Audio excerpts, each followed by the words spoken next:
হাফিজুল ইসলাম হাফিজ সহ অসংখ্য নেতৃবৃন্দ নিয়ে আমাদের মাঝে উপস্থিত হয়, আমরা আপনাদের প্রতি কৃতজ্ঞতা জ্ঞাপন করছি।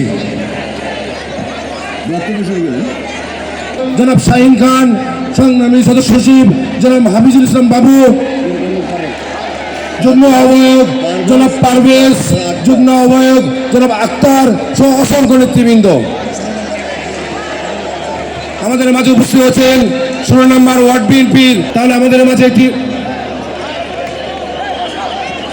মাঝে উপস্থিত হচ্ছেন কাফরুল থানা নেতৃবৃন্দ, আমাদের মাঝে উপস্থিত হয়েছেন কাফরুল থানা বিএনপির অন্যতম যুগ্ম আহ্বায়ক জনাব তালুকদার রুমি। আপনাদেরকে আপনাদের নির্দিষ্ট জায়গায় আসন গ্রহণ করার জন্য বিনীত অনুরোধ জানাচ্ছি। দয়া করে আপনারা সুশৃঙ্খলভাবে বসে পড়ুন। এখনো যারা দাঁড়িয়ে আছেন আপনারা রাজ্জাক ভাই বা পাশের জায়গাটিতে এখনো যারা দাঁড়িয়ে আছেন সম্মানীয় নেতৃবৃন্দ, আমরা শৃঙ্খলার সাথে বসে পড়বো এবং আমরা দেখিয়ে দেব ঢাকা শহরের মধ্যে কাফরুল থানা বিএনপির এবং সকল অঙ্গ সংগঠনের নেতৃবৃন্দ সুশৃঙ্খল। এই শৃঙ্খলা আমরা ঠিক রাখবো ইনশাল্লাহ।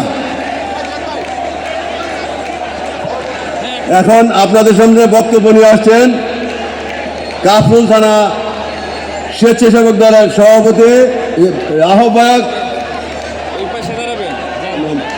মোহাম্মদ ইকবাল।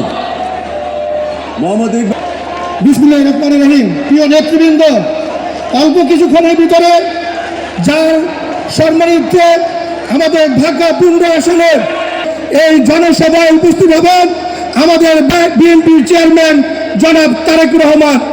আমরা কাফরুল থানা বিএনপি এবং মিরপুর থানা 13 নম্বর ওয়ার্ডের মেলা কাফরুল থানা বিএনপি এবং মিরপুর থানা 13 নম্বর ওয়ার্ড একটি সুশৃঙ্খল সংগঠন।